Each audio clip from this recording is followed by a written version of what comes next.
House Speaker Nancy Pelosi and Senate Minority Leader Charles Schumer said Thursday they would not accept any partial extensions or attempt to break corona relief into smaller packages. Pelosi, California Democrat, said, "We cannot piecemeal this. It has an integrity. It has a oneness about meeting the needs of the American people, defeating the virus." The two top Democrats on Capitol Hill also slammed Republicans' handling of negotiations so far, arguing the GOP is in disarray over the package. Schumer, New York Democrat, said, "Now that Senate Republicans have finally woken up to the calamity in our country, they have been so divided, so disorganized, so unprepared that they have struggled to even draft a partisan proposal within their own conference. They can't come together." Even after all this time, it appears the Republican legislative response to the illness is ununified, unserious, unsatisfactory. He also added, "They're so divided and there's no leadership from the president."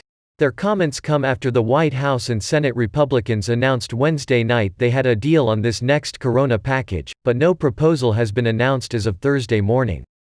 Several Republicans have broken rank over concerns about the high cost of the package, expected to exceed $1 trillion, how the party is going to address expiring boosted unemployment benefits, and funds to hard-hit state and local governments.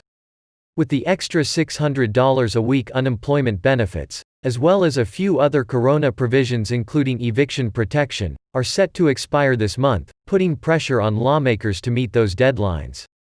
Republicans are concerned the supercharged unemployment benefits will incentivize some to stay out of work, but don't want the aid to entirely lapse as lawmakers continue to negotiate on a larger package.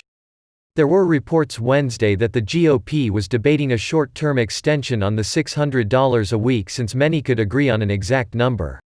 Senator Marco Rubio, Florida Republican, told reporters, "I'd prefer we would find a solution for it. It would depend on how long that extension is for. If it is for 2 more weeks, that might be something I consider, but if it's something longer than that I think we really need to focus on the solution, on the sort of fix that takes into account potential disadvantage to return to work and the fact that some have no work to return to."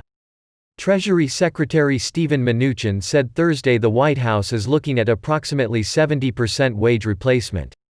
There's been chatter amongst GOP senators about passing a temporary unemployment benefits extension as they work out the mechanics of a final deal.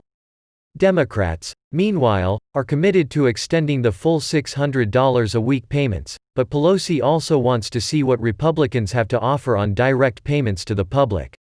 She said, "I'm all for the $600 because people really need it, but again, as I said, we have issues that relate to direct payments for people and the size of what that is and the rest. But I go to the table with the commitment to the $600. Though a final GOP proposal hasn't been released, their plan is expected to include $105 billion for schools and $16 billion for testing. Republicans are also working on another round of funding for small business loans in the Paycheck Protection Program, with potential new limitations on who can apply. Schumer and Pelosi, however, said they couldn't comment on any specific numbers or begin negotiating until the Republicans have a plan on paper.